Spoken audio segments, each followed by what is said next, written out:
प्रवक्ता मित्रहरूबाट धेरै कुरा आइसकेको छ। जति कुरा प्रवक्ता मित्रहरूले बताइराख्नु भएको कुराहरू थियो त्यो बडो तीतो शैलीमा बताइराख्नु भएको थियो। सुन्दाखेरि गुलियो पटक्कै थिएन त्यो शब्दहरूमा, तर वास्तविकता त्यही शब्दभित्र थियो। एउटा कुनै पनि रोग लागेको बिरामीलाई निको पार्नको निमित्त, उदाहरणको निमित्त एउटा ज्वरो आएको बिरामीलाई निको पार्नको लागि त्यो ज्वरो आउने मान्छेले तीतो औषधि सेवन गर्नै पर्छ यदि उसले ज्वरोबाट विषेक हुनुपर्ने छ भने। होइन मलाई त मेरो जिब्रोले तीतो सहदैन, मलाई तीतो मिठो लाग्दैन, यसकारणले गर्दा ज्वरो आएको बेलामा म चिनी खाएर गुलियो खाएर मेरो ज्वरो ठिक पार्छु भनेर चिनी खान थाल्यो भने ज्वरो ठिक हुनुको साटो अर्को उल्टो सुगरको रोगले फेरि ग्रस्त हुन पुग्छ। मैले भन्न खोजेको कुरा अघि बताएको कुराहरू साह्रै तीतो थियो, तर वास्तविकता त्यही भित्र थियो। फेरि अघि बताउँदै हुनुहुन्थ्यो महामानव सिधा बुद्धको कुराहरू आइरहेको थियो, युग पुरुष अमर डाक्टर गोपाल गुरुङको कुरा आइरहेको थियो, हिन्दू आर्य क्षेत्रीय बाहुनहरूको दमन शोषणको कुराहरू आइरहेको थियो। यो तीतो शैलीमा आइरहेको थियो, तर वास्तविक रूपमा आइरहेको थियो। यो कसरी आइरहेको थियो, यो कुरा किन हामीले आज बोल्न बाध्य भयो, यो कसले बाध्य बनायो हामीलाई कुरा बोल्नको निमित्त भन्दा यो देश नेपालमा महामानव सिधा बुद्धलाई समेत न्याय नपाएको देश हो यो देश नेपाल भनेको। देखाउने ठाउँमा विश्व सामु नेपाल चाहिँ बुद्धको देश हो भनेर भिख मागेर खाने, नेपालभित्र नै बुद्धलाई चाहिँ अन्याय गर्ने मुलुक हो यो देश नेपाल भनेको। नेपालभित्र आज तपाईँ हामीले देख्ने गरेर अघि नै हाम्रो यो गुम्बाको लामा प्रमुख आदरणीय व्यक्तित्वले बताइराख्नु भएको थियो, सुर्खेतको काँक्रे बिहारमा बुद्ध जन्मेको देशमा बुद्धको मूर्ति राख्न खोज्दाखेरि मूर्ति राख्न देखेन, भाटा हान्यो त्यहाँनिर। अहिले त्यो सुर्खेतको काँक्रे बिहारमा राख्न लागेको बुद्धको मूर्ति त्यहाँ राख्न नपाएर सुर्खेतको जिल्ला प्रहरी कार्यालयमा त्यहाँनिर साङ्लोले बाँडेर राखेको अवस्था छ। आजभन्दा करिब 1.5 वर्ष अगाडि रूपन्देही जिल्लाको तिलोत्तमा नगरपालिकामा बुद्धको मूर्तिमा लाठी र मुङ्ग्रोले हानेर बुद्धको मूर्तिलाई ध्वस्त बनाएको छ यो देशभित्र। एउटा यो देशमा हामी बुद्धका सन्तानहरू बुद्ध जन्मेको देशमा हत्या हिंसाको कुरा नगर्दा हुन्छ। यो देशमा मरेको गाई र अथवा गोरुको मासु कुनै गुरुङ मगर तामाङ राई लिम्बू शेर्पा कोचेमेचे धिमाल कामी दमै सार्की चामे पढेले एउटा मरेर लडेको गोरु अथवा गाईको मासु खायो भने त्यो खाने मान्छेलाई गाउँमा गएर खोजेर पक्रिन सक्ने यो देशको प्रशासनले बुद्धको मूर्तिलाई भत्काउने मान्छेलाई पक्रिन सक्दैन किन? हामी यो कुराको खोजी गरिरहेका छौँ। बुद्धको मूर्ति माथि त यत्रो अन्याय गर्ने यो शासकहरूले हिजो बुद्ध जीवित छौन्जेलसम्म के बुद्धलाई बाँकी राख्यो होला यो मुलुकमा? अब त्यतापट्टि हामीले सोच्नुपर्ने बेला आएको छ। खास बुद्ध के हुनुहुन्थ्यो, बुद्धको दर्शन किन फैलिन सकेन? अहिले यो देश नेपालको आय स्रोत भनेको एउटा बुद्ध, एउटा संसारको सर्वोच्च शिखर चोमोलङमा मात्रै हो, अरू केही पनि छैन। अनि अर्को एउटा आय स्रोत भनेको अघि नै हाम्रो आदरणीय दाइले भन्दै हुनुहुन्थ्यो, नेपालबाट हाम्रो गुरुङ मगर तामाङ राई लिम्बू शेर्पा कोचेमेचे धिमालको समुदायहरूलाई कहिले ब्रिटिस भर्तीको नाममा, कहिले सिङ्गापुर पुलिसको नाममा, कहिले भारतीय सैनिकको नाममा विदेशमा बेचेर त्यहाँबाट आएको रेमिटेन्सले मात्रै यो मुलुक चल्छ। चल्ने ठाउँमा को बसेको छ भन्दा हाम्रो त अवस्था जहिले पनि त्यही हो। फेरि सत्तामा बसेर सत्ताको भत्ता पचाउने ठाउँमा त हामी त कहिल्यै पनि हुँदैनौँ। हाम्रो अहिलेको माग भनेको हामी कसैको विरोधको कुरा होइन, यहाँनिर हामीले कसैको अधिकार खोज्ने कुरा गरेका छैनौँ। मात्र यो मुलुकमा के भयो त भन्दाखेरि यो देशमा अधिकार चाहिँ सधैँभरि नाकको उचाइको आधारमा र आँखाको गहिराइको आधारमा मात्रै यो देशमा चाहिँ अधिकार दिइन थाल्यो। जसको नाक चुच्चुक छ, आँखा भित्र गएको छ, त्यो मान्छेको अनुहार हेर्ने बित्तिकै त्यो मान्छे पीडित होइन, पीडक भए पनि उसले न्याय पाउने। जसको आँखा चिम्सो छ, नाक थेप्चो भएको छ, त्यो मान्छे पीडितै भए पनि उसले कहिले पनि अधिकार नपाउने एउटा अवस्था नेपालमा छ। हामी यस कारणले गर्दाखेरि हाम्रो खोजिएको अधिकार हामीलाई चाहियो फिर्ता। यो त चाहियो नै चाहियो, कसैलाई तितो लाग्ला मिठो लाग्ला कुरा हुँदै भएन। हामी आफ्नो अधिकारबाट वञ्चित भएर अर्कालाई थामिदिनु पर्ने, सामाजिक सद्भावको नाममा अरूले हाम्रो टाउकोमा घनले हान्दा हान्दा हाम्रो थाप्लो पुचिसक्दैन हामी सहेर बसिदिनु पर्ने, त्यो त पक्कै पनि होइन होला। यस कारणले गर्दा यो अवस्था कहाँबाट सुरुवात भयो मैले यतापट्टि जान खोजेको खासमा तपाईहरु अघिदेखि कार्यक्रमको सुरुवातदेखिबाट यहाँ आमाहरू दिदीबहिनीहरू हाम्रो आदरणीय आमा बुवा दाजुभाइहरू सबैजना युवा साथीहरू पनि हुनुहुन्छ। यहाँले एकदम ध्यान दिएर सुनिराख्नु भएको छ। यो अवस्थाको सृजना कसरी भयो त भन्दाखेरि नेपालमा अहिले भएको हिन्दू आर्य क्षेत्री र बाहुन जो भन्ने नि छ नि, यो क्षेत्री बाहुनहरूको उत्पत्तिको सवालमा जानुपर्ने अवस्था छ। यो मैले कसैलाई यहाँनिर चाहिँ आज यो कार्यक्रम हुँदै गर्दाखेरि यहाँ झन्डै झन्डै 50-60 जना गुरुङ मगर तामाङ छन्। यस कारणले गर्दाखेरि 2-4 जना बाहुनलाई पर्याय भने ढाल्न नि सकिहाल्छु भन्ने हिसाबले भनेको होइन। यो त मैले यो प्रमाणको आधारमा भनेको। मेरो हातमा एउटा किताब छ, भोल्गादेखि गंगा नदीसम्म भन्ने एउटा किताब छ मेरो हातमा। यो किताब लेख्ने व्यक्तिको नाम केदारनाथ पाण्डे हो। यो गुरुङ पनि होइन, तामाङ पनि होइन, मगर पनि होइन, नेवार पनि होइन, कामी दमाई सार्की पनि होइन। यो किताब लेख्ने भारतको हिन्दूहरूको महाठुलो पण्डित केदारनाथ पाण्डे भन्ने व्यक्तिले लेखेको किताब हो। भारतको दिग्गज विद्वान, हिन्दूहरूको सबैभन्दा ठुलो पण्डित पाण्डे बाहुन अथवा पाण्डे बाहुन, यो केदारनाथ पाण्डे भन्ने व्यक्तिले लेखेको किताब हो। यो शताब्दीकै सबैभन्दा चर्चित किताब हो। यो संसारभरि यो किताब बाँडिएको छ। अनि यो किताब लेख्ने व्यक्ति केदारनाथ पाण्डे हिन्दू नै भएको थियो भने यो लेख्दैन थियो। फेरि उनले हिन्दूको दर्शन र ग्रन्थ सबै अध्ययन गरिसके पछाडि त्यो भित्रको कुकृत्यहरू थाहा पाए पछाडि केदारनाथ पाण्डेले हिन्दू दर्शनलाई छोडेर, हिन्दू धर्मलाई छोडेर केदारनाथ पाण्डेले बुद्धको त्रिपिटक अध्ययन गर्न पुग्यो। केदारनाथ पाण्डेले बुद्धको त्रिपिटक अध्ययन गरिसके पछाडि केदारनाथ पाण्डे भन्ने हिन्दूको जो पण्डित हुनुहुन्थ्यो उहाँले चाहिँ हिन्दू धर्मभित्र समस्या नै समस्याहरू मात्र छ त्यहाँनिर। त्यो के छ म अहिले एकछिनमा बताउँछु। यस कारणले गर्दाखेरि मैले अब हिन्दू दर्शन र हिन्दू धर्मलाई त्यागेर मैले बुद्धको दर्शन र बुद्धको धर्मलाई मैले आजबाट चाहिँ अंगीकार गर्नुपर्छ भनेर उसले बुद्ध धर्म ग्रहण गरिसके पछाडि केदारनाथ पाण्डेको नाम चाहिँ राहुल सांकृत्यान भयो। केदारनाथ पाण्डे भन्ने हिन्दूहरूको पण्डित, उसको नाम राहुल सांकृत्यान भइसके पछाडि उसले लेखेको किताब चाहिँ यो भोल्गादेखि गंगासम्म, यो हिन्दी भाषाबाट लेखेको किताब। अहिले यो चाहिँ नेपालमा तपाईँ हामीले भन्ने गरेको नेपाली भनिने गरेको यो हिन्दी भाषाबाट खसेको भाषा, खस भाषाबाट यो चाहिँ अहिले ट्रान्सलेट भएको छ किताब, भोल्गादेखि गंगासम्म भन्ने। यो भनेको के हो भन्दाखेरि भोल्गा नदीदेखि गंगा नदीको तीरसम्म क्षेत्री बाहुनहरू कुन समयमा कसरी आए त भन्ने कुरा चाहिँ यो किताबभित्र छ। नेपालमा अहिले भएको हिन्दू आर्य क्षेत्री र बाहुन नेपाल भन्ने देशको होइन। यो माटोको उत्पत्ति होइन। यो त विश्वविज्ञानले प्रमाणित गरेको कुरा बताउँदैछु मैले। फेरि यो किताबले पनि त्यो भन्छ। मैले किताबको केही अंशहरू म तपाईँलाई अहिले बताउँछु। संसारमा आजसम्म 3वटा नस्लको अथवा 3वटा वर्णको मान्छेहरू उत्पत्ति भएको छ। 3वटा नस्लको अथवा 3वटा वर्णको। तर नेपालमा त पृथ्वीनारायण शाहले 4वटा जात र 36 वर्णको बनाइदियो। हुँदा अघि पूर्ववक्ता मित्रले भनिराख्नु भएको थियो, गुरुङ छुट्टै, मगर छुट्टै, तामाङ छुट्टै, राई छुट्टै, लिम्बू छुट्टै, नेवार छुट्टै, कामी दमाई सार्की चामे पढे, गाइने थारू दनवार सुनवार जिरेल चुरेल, यो सबै फरक भनेर नेपालमा त अनेकौं जाति बनाउँदै लग्यो। तर संसारमा विज्ञानले प्रमाणित गरेको अहिलेसम्म जम्मा संसारमा 3वटा मात्रै नस्लको अथवा वर्णको उत्पत्ति भएको छ।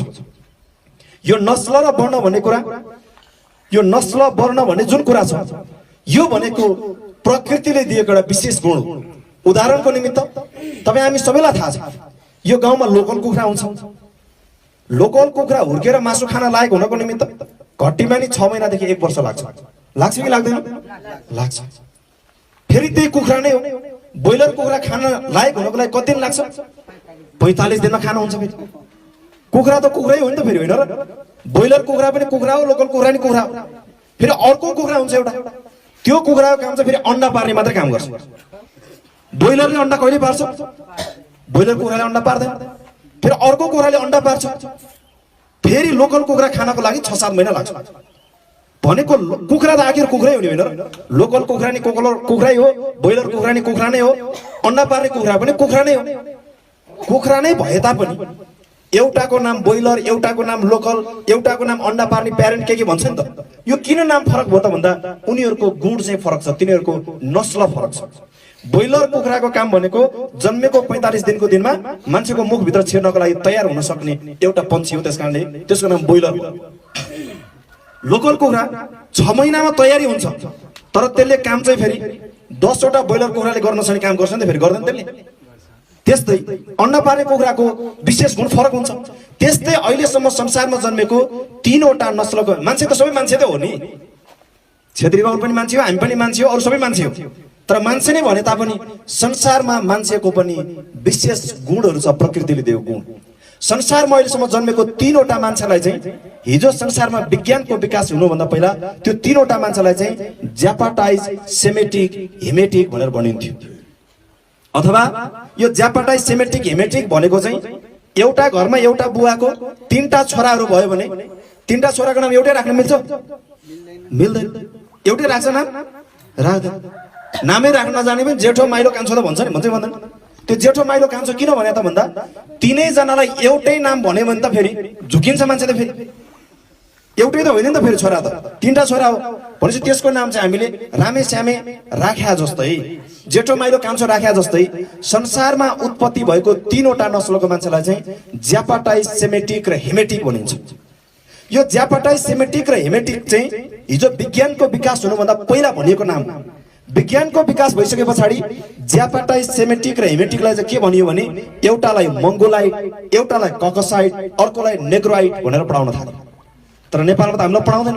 तपाईहरु कति आमाहरू, दिदीबहिनीहरू, हाम्रो बुवाहरू हुनुहुन्छ, युवा साथीहरू त बुझ्नुहुन्छ यो कुरा। तपाईँ आमाहरूले पनि भरे घरमा गएर सोध्नुहोस्, तपाईँको छोराछोरी स्कुल पढ्ने हुनुहुन्छ, कलेज पढ्ने होला छोराछोरी, घरमा भरे घरमा गएर सोध्नुहोस् त, तिमीहरूलाई स्कुल पढ्ने बेलामा संसारमा पुतलीहरू कति प्रकारको हुन्छ भनेर पढाइ कि पढाएन भनेर सोध्नु त? पढाएको हुन्छ।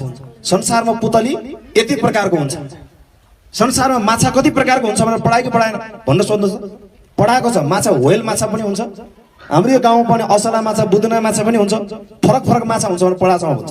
अनि तपाईँले फेरि त्यही छोराछोरीलाई सोध्नुहोस् त, संसारमा मान्छेहरू कति प्रकारको हुन्छ भनेर पढाएको छ कि छैन बाबु भनेर सोध्नुहोस् त? छैन आमा भन्छ, पक्कै भन्छ। त्यो किन पढाउँदैन त भन्दा त्यो पढायो भने त फेरि यहाँ सत्ता चलाउनेहरूको त उठीवास लाग्छ, फेरि खतरा छ नि त त्यहाँनिर। किन खतरा छ त भन्दा यो संसारमा, यो नेपालमा त पढाइदैन यस्तो कुरा, किन पढाउँछ त? अब पढायो भने त खतरा छ। यहाँ विश्वमा पढाइ हुन्छ, विश्वको ठुल्ठुलो युनिभर्सिटीमा के भनेर पढाइ हुन्छ भने 3 major human race in the world भनेर पढाइ हुन्छ। भनेको संसारको 3 वटा सबैभन्दा ठुलो ठुलो मानवहरूको नस्ल भनेर विश्वमा पढाइ हुन्छ। एउटालाई मंगोलाइट, एउटालाई ककसाइट, अर्कोलाई नेग्रोइट भनेर पढाइन्छ। मंगोलाइट भनेको चाहिँ अब सुन्नुहोस् है, अलि ध्यान दिएर, मंगोलाइट भनेको चाहिँ अब यसको नस्ल अनुसार गुण त फरक हुन्छ नि त। मैले तपाईँलाई गुण बताउन खोजेको। मंगोलाइट भनेको चाहिँ आँखा चिम्सो हुने, नाक थेप्चो हुने, शरीर अलिकति होचा होचा कदको हुने, अनुहार अलिकति पहेँलो पहेँलो कलरको हुने, यो चाहिँ मंगोलाइट अथवा मंगोलहरू हुन् यिनीहरू भनेर विज्ञानले प्रमाणित गरिदिएको छ।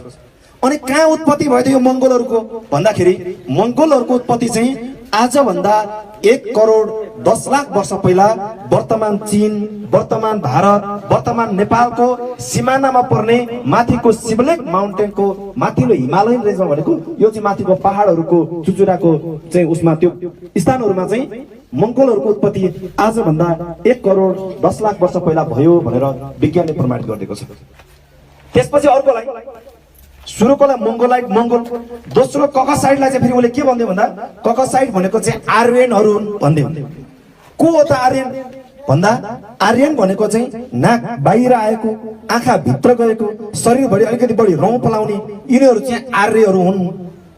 यिनीहरूको उत्पत्ति कहिले भयो भन्दा आजभन्दा 80 देखि 90 लाख वर्ष अगाडि चाहिँ यिनीहरूको उत्पत्ति क्यास्पियन सी र ब्ल्याक सीको बिचमा पर्ने ककसियस माउन्टेन भनेको त्यो ककसियस पहाड, अहिले त्यो कहाँ पर्छ भन्दा अहिले चाहिँ त्यो रसिया भन्ने देश, त्यो महादेशमा पर्छ। रसिया भन्ने महादेशमा पर्ने ककसियस माउन्टेनमा चाहिँ नाक बाहिर उठेको, आँखा भित्र गएको, शरीरभरि अलिकति बढी रौँ पलाउने, अनुहार गोरो कलर, अनुहार चाहिँ गोरो कलरको भएको आर्यहरू हुन् भनेर विज्ञानले प्रमाणित गरिदियो।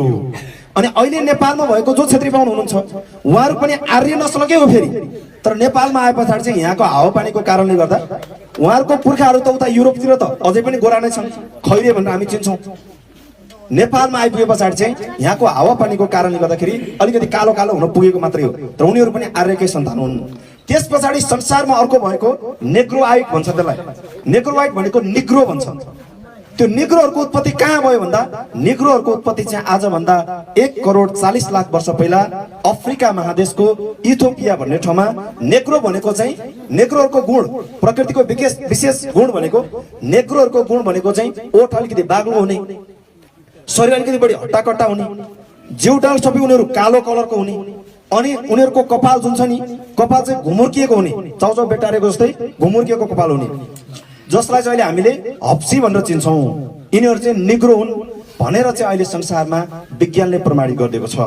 भनेपछि आजसम्म संसारको उत्पत्तिको हिसाबले जम्मा 3वटा मात्रै नस्लको उत्पत्ति भएको छ भने नेपालमा अहिले 2वटा नस्लको मान्छेहरू नेपालमा बसोबास गरिराखेको छ। एउटा मंगोल नस्लको तपाईँ हामी जसको आँखा चिम्सो, नाक ठेप्चो छ, अनुहार कति बढी पहेँलो पहेँलो कलरको, हामीलाई जन्डिस लाग्दै नलागे पनि जन्डिस लागे हो कि जस्तो देखिन्छ हाम्रो अनुहार हेर्ने बित्तिकै होइन। यो पहेँलो कलरको एउटा नस्ल मंगोलहरू। अनि अर्को एउटा नस्ल चाहिँ नेपालमा भएको हिन्दू, आर्य, क्षेत्री र बाहुनहरू पनि हिजोको ककसियस माउन्टेनमा उत्पत्ति भएको यो आर्यकै सन्तानहरू हुन् नेपाल आइपुगेका क्षेत्री बाहुनहरू। अब हाम्रो उत्पत्ति त यही नै भएर चाहिँ हामी त यतै घुम्यौँ, तर नेपालमा क्षेत्री बाहुन चाहिँ कसरी आयो त फेरि? कसरी आयो त क्षेत्री बाहुन नेपालमा?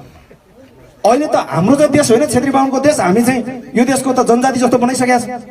यो देश नेपाल चाहिँ क्षेत्री बाहुनको, हामी चाहिँ यो देशको दास जस्तो बनाइसकेका छ नि त खासमा होइन र? बनाएको त त्यस्तो छ नि त। तर यो कसरी भयो त भन्दा यो चाहिँ यो किताबको आधारमा मैले भन्दैछु है। यो किताब लेख्ने व्यक्ति चाहिँ केदारनाथ पाण्डे। यो किताबमा उसले के लेखेको छ भन्दा नेपालमा अहिले आइपुगेको र भारतमा अहिले भएको ब्राह्मणहरू, क्षेत्री बाहुनहरू ककसियस माउन्टेनमा हाइटिस साम्राज्य भन्ने एउटा साम्राज्य थियो। त्यहाँ हाइटिस साम्राज्यले आक्रमण गरे पछाडि हाइटिस साम्राज्यको आक्रमण ठेक्न सकेन यिनीहरूले। त्यो साम्राज्य ठेक्न नसकेर ककसियस माउन्टेन जुन ठाउँमा यिनीहरू उत्पत्ति भएको आफ्नो देश हो त्यहाँबाट यिनीहरू भागे। त्यहाँबाट भागेर अहिले वर्तमान इरान भन्ने देशमा आएर 400 वर्षसम्म इरानमा आएर बस्न थाले क्षेत्री बाहुन। क्षेत्री बाहुनको पुर्खाहरू 400 वर्ष इरानमा बसे पछाडि वर्तमान नेपालमा तपाईँ हामीलाई अहिले लुट नीति, कूटनीति, भूटनीति, रणनीति अपनाएर हामीलाई जसरी खत्तम गरेका छ त्यसै गरी इरान भन्ने देशमा पनि अहिले नेपालमा भएको क्षेत्री बाहुनको पुर्खाले इरानीहरूलाई 57 सम्म सताएछ, सहनै नसक्ने गरेर सताएछ। त्यस पछाडि 400 वर्षसम्म इरानीहरूले त्यहाँ आए पछाडि 400 वर्ष पछाडि इरानीहरूले त्यहाँबाट नखेडिदिएछ अहिले नेपालमा आइपुगेको क्षेत्री बाहुनको पुर्खाले। त्यहाँबाट भागेपछि यिनीहरू अहिले पाकिस्तान भन्ने देशमा पर्ने सिन्धु नदी भन्ने ठाउँ छ त्यहाँनिर एउटा। त्यो सिन्धु नदीमा भएको सिन्धु घाटी भन्ने त्यहाँनिर एउटा सभ्यता थियो। त्यो सिन्धु घाटीमा 2वटा मंगोल सभ्यताहरू थियो। एउटा मोहनजोदाडो, अर्को हरप्पा भन्ने 2वटा मंगोल सभ्यता थियो त्यहाँनिर। त्यो 2वटा मंगोल सभ्यतालाई नष्ट गर्दै अहिले नेपाल आइपुगेका क्षेत्री बाहुनको पुर्खाहरू सिन्धु घाटीमा आएर त्यहाँ सिभिलाइजेसन हुन पुगे। कहिले भन्दा त्यो चाहिँ आजभन्दा 3500 वर्ष पहिला, आजभन्दा 3500 वर्ष पहिला सिन्धु घाटीको नदीमा आएर बसोबास गर्न थाले क्षेत्री बाहुन। त्यहाँ आएर बस्न थालिसके पछाडि अहिले हामीले त नेपालमा त हिन्दू आर्य भनेर चिनिराखेका छौँ नि त। नेपाल र भारतमा हिन्दू आर्य, विश्वमा चाहिँ आर्य मात्रै। अब नेपाल र भारतमा चाहिँ हिन्दू आर्य किन भयो त भन्दा यिनीहरू इरानबाट भागेर चाहिँ कहाँ आएर बसे त भन्दा सिन्धु घाटीमा आएर बसोबास गर्न थाले।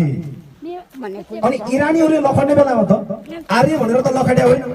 इरानीहरूले किन लखट्या त भन्दा हाम्रो देशमा यिनीहरूलाई राख्यो भने कहिले चोर्ने रहेछ, कहिले ढाँट्ने रहेछ, कहिले छल्ने रहेछ, कहिले लुट्ने रहेछ, कहिले बलात्कार गर्ने रहेछ, व्यभिचार गर्ने रहेछ। यस्ता फटा मान्छेहरूलाई यो समाजमा राख्यो भने राम्रो हुँदैन भनेर लखट्या थियो त्यसले। अनि इरानीहरूले कसलाई लखट्या त भन्दा त आर्यलाई त होइन, कसलाई लखट्या भन्दा चोर डाका फटालाई लखट्या। अनि इरानीहरूले सोधेछ हाम्रो देशबाट लखट्या त्यो चोर डाका फटा लुटेराहरू कहाँ गएर बसेछन् भन्दाखेरि त्यति बेला कहाँ गएर बसेछन् भन्दा सिन्धुमा गएर बसेछन् भनेर भन्दा इरानीहरूको जिब्रोमा चाहिँ सको उच्चारण चाहिँ ह हुन्छ जहिले पनि। तपाईँ हामीलाई थाहा छ यो काठमाडौँमा बस्ने हाम्रो नेवार समुदायको दाजुभाइहरू हुनुहुन्छ नि, नेवारहरूले त उच्चारण गर्नुपर्ने के भन्नुहुन्छ उहाँले? त उच्चारण गर्दा ट हुन्छ कि हुँदैन? तपाईँ भन्दा हाम्रो नेवार दाजुभाइले तपाईँ भन्दाखेरि के हुन्छ? तपाईँ हुन्छ। पश्चिमतिरको हाम्रो मगर दाजुभाइले पनि त्यही हो, तपाईँ भन्नु पर्यो, तपाईँ भन्नुहुन्छ नि त भनेको नेवार समुदायमा जिब्रोले त उच्चारण गर्दाखेरि ट उच्चारण हुन्छ नि त। त्यस्तै इरानीहरूले हाम्रो देशबाट लगेको त्यो चोर डाका फटा लुटेराहरू कहाँ गएर बसेछन् भन्दाखेरि सिन्धुमा भन्दा सको उच्चारण ह हुने भएको कारणले गर्दा सिन्धु भन्दा के भयो त हिन्दू भयो। त्यहाँबाट चाहिँ यो नेपालमा भएको आर्यहरू चाहिँ हिन्दू आर्य हुन पुग्यो। त्यो हिन्दू भन्ने त्यो फारसी भाषाबाट हिब्रू भाषाबाट हिन्दूको परिभाषा चाहिँ के हुन्छ भने हिन्दू भनेको चाहिँ चोर डाका फटा लुटेराहरूलाई चाहिँ हिन्दू भनिन्छ भनेर त्यहाँ बकाइदासँग व्याख्या गरेको हुन्छ। अनि तपाईँ मुस्लिमको देश अरबतिर जानुहोस् त, अरबतिर गएर होइन साउदी कतार मलेसिया दुबईतिर गएर त के हो भन्दा हिन्दू भन्नुहोस् त, हिन्दू भन्ने बित्तिकै त्यहाँको मुसलमानले तपाईँलाई फिटिकै विश्वास गर्छ। किन गर्दैन भन्दा उनीहरूको शब्दकोश अनुसार हिन्दू भनेको चाहिँ चोर डाका फटा लुटेराहरूलाई चाहिँ हिन्दू भनिन्छ। यस कारणले गर्दा त्यहाँबाट चाहिँ यिनीहरू हिन्दू आर्य भएर यता प्रवेश गर्न थाले। कहिले भन्दा आजभन्दा 3500 वर्ष अगाडि। यो कहाँबाट सुरुवात भयो भन्दा वर्तमान पाकिस्तान भन्ने देशमा पर्ने सिन्धु घाटीमा आइपुगेर त्यहाँ भयो। त्यो भइसके पछाडि वर्तमान पाकिस्तान भनेर त्यति बेला भारतको एउटा ठुलो साम्राज्य थियो। वर्तमान भारतमा प्रवेश गर्दाखेरि उनीहरू त विदेशबाट शरणार्थीको रूपमा भागेर आएको थियो। अहिले हाम्रो देशमा भएको क्षेत्रीय बाहुनको पुर्खाहरू त, तर त्यो भारत भन्ने देशमा बसोबास गर्ने त तपाईँ हाम्रै दाजुभाइ मात्रै थियो फेरि त्यहाँ त। अनि उनीहरू त बाहिरबाट आएर बसोबास गर्ने मान्छे त शरणार्थी हुने पर्यो। शरणार्थीले उदाहरणको निमित्त म चाहिँ अब काठमाडौँबाट आएर म तपाईँहरूको घरमा आएर मैले भनेको कुरा तपाईँहरू त मान्नुहुन्न नि त। तपाईँको घरभित्र आएर तपाईँको घरको सबैभन्दा राम्रो बेडमा चाहिँ त्यो बेडमा म सुत्छु भनेर मैले भन्यो भने तपाईँले सुत्न दिनुहुन्छ र? एक दिन पो माया गरेर पाहुनाको रूपमा दिनुहुन्छ होला? सधैँभरि तपाईँले मलाई दिनुहुन्छ? तपाईँको घरको ढोकाको ताला चाबी दराजको ताला चाबी सबै कुरा मलाई सुम्पिनुहुन्छ र तपाईँले? कहिले पनि सुम्पिनुहुन्न, किनकि म त बाहिरको मान्छे हो नि त। तपाईँको घरको महत्त्वपूर्ण चिज वस्तु कहाँ राखेको छ, कसरी त्यसलाई चाहिँ संरक्षण गर्नुपर्छ, सुरक्षा गर्नुपर्छ, त्यो त तपाईँलाई थाहा हुन्छ नि त। त्यो थाहा भएको कारणले तपाईँले मलाई सम्पूर्ण कुरा ताला चाबी त कहिले पनि सुम्पिनुहुन्न नि, सुम्पिनुहुन्छ र? भोकै पनि सुम्पिनुहुन्न। भारतमा क्षेत्रीय बाहुनको पुर्खा आइपुगेपछि अवस्था त्यस्तै बन्यो। अब के गर्ने त? भारतमा 85% त्यहाँको मूल निवासी थियो, 15% आर्यहरू थियो। 15 जनाले 85 जनालाई ढाट्न छल्न सक्छ कहिले? सक्दैन। छल्न कहिले सक्छ? 15 जना मान्छेले 85 जनालाई म तलाउँछु भनेर कहिले सक्छ? सक्दैन। अब के गर्ने त भन्दा षड्यन्त्र गर्ने। षड्यन्त्र के गर्ने त भन्दा अघि हाम्रो उद्घोषकज्यूले भन्दै हुनुहुन्थ्यो एउटा कान्छी अमलाले त काम केही पनि गर्दैन, तर 5 वटा अमला भयो नि त करापै पार्न सकिन्छ भने जस्तै 85 जना एक ठाउँमा उभियो भने 15% त पर बसेर काम थालिन्छ, थाम्दैन। 85 जना एक ठाउँमा बस्यो भने 15% त कुनामा बसेर काम थाल्छ। त्यस पछाडि षड्यन्त्र के गर्यो त भन्दा भारत आइसके पछाडि अहिले हिन्दू आर्य क्षेत्री बाहुनहरूले पूजा गर्ने, उनीहरूले चाहिँ संसारको सृष्टिकर्ताको रूपमा मान्ने ब्रह्माको एउटा देन छ त्यो हिन्दू आर्य समुदायभित्र। त्यस पछाडि समाजमा र संसारमा कुरा के ल्याइदियो त भन्दाखेरि भारतमा आएर भारतको 85% मूल निवासीहरूलाई कब्जाउन नसक्ने अवस्था बने पछाडि त्यहाँ आएर षड्यन्त्र के गर्यो त भन्दा एउटा ब्राह्मणिकल सोशल अर्डर भन्ने एउटा व्यवस्था ल्यायो। ब्राह्मणिकल सोशल अर्डर भनेको ब्राह्मणवादी सामाजिक व्यवस्था, त्यो भनेको वर्णाश्रमी व्यवस्था हो। वर्णाश्रमी व्यवस्थाको आधारमा हिन्दूहरूले के एउटा समाजमा व्यवस्था सुरुवात गरे त भन्दाखेरि यो संसारको सृष्टिकर्ता चाहिँ ब्रह्माले सृष्टि गरेको यो संसार, यो विश्व चाहिँ ब्रह्माले निर्माण गरेको सृष्टि गरेको। ब्रह्माको मुखबाट चाहिँ बाहुनहरूको पैदा भयो, ब्रह्माको मुखबाट बाहुनहरू पैदा भयो, ब्रह्माको पाखुराबाट क्षेत्रीहरूको पैदा भयो, ब्रह्माको जाङबाट वैश्यहरूको पैदा भयो, ब्रह्माको पैतालाबाट शूद्रहरूको पैदा भयो भनेर उनीहरूले व्याख्या गर्न थाले। यो व्याख्या गर्न थाले पछाडि ब्रह्माको मुखबाट किन बाहुन जन्मिया त भन्दा बाहुन चाहिँ चोखो मिठो ऊ चाहिँ संसारमा राजकाज गर्नलाई ब्रह्माको मुखबाट जन्मिया। मान्छे कहिले मान्छेको मुखबाट जन्मिएको तपाईँ हामीले देखेका छौँ। यो त कथा बनाउने मान्छे पनि बेवकूफ मान्छे होइन र? कहिले मान्छे मान्छेको मुखबाट जन्मिन्छ? भोकै पनि जन्मिँदैन। ब्रह्माको मुखबाट बाहुनको पैदा भयो। किन पैदा भयो त भन्दा बाहुन चाहिँ राजकाज गर्न जन्मेको। अनि क्षेत्री चाहिँ ब्रह्माको पाखुराबाट जन्मेरी। मान्छेको पाखुराबाट मान्छे जन्मिन्छ कहिले? यस्तो तथ्यहीन कुरा गर्नुहुन्छ। अनि पाखुराबाट किन जन्म्यो त छेत्री भन्दा बाहुनको सुरक्षाको निमित्त पाखुराबाट छेत्रीहरू जन्मियो। जाङबाट चाहिँ वैश्यहरूको जन्म भयो। वैश्यहरूको जन्म चाहिँ व्यापार व्यवसाय बिजनेस गर्न जन्मेको। अनि शूद्रहरूको जन्म चाहिँ ब्रह्माको पैतालाबाट शूद्रहरू जन्मियो। शूद्र भनेको भन्दाखेरि शूद्र भनेको चाहिँ गुरुङ मगर तामाङ राई लिम्बू शेर्पा कोचे मेचे दिमाल कामी दमै सार्की च्यामे पडे गाइने थारू दनुवार सुनवार जिरेल सुरेल नेवार हैन, यो सबै आँखा चिम्चो नाक थिप्चो हुने मान्छे जति चाहिँ सबै यिनीहरू चाहिँ शूद्र हुन्। शूद्र कहाँबाट? ब्रह्माको पैतालाबाट। बाहुन कहाँबाट? ब्रह्माको मुखबाट।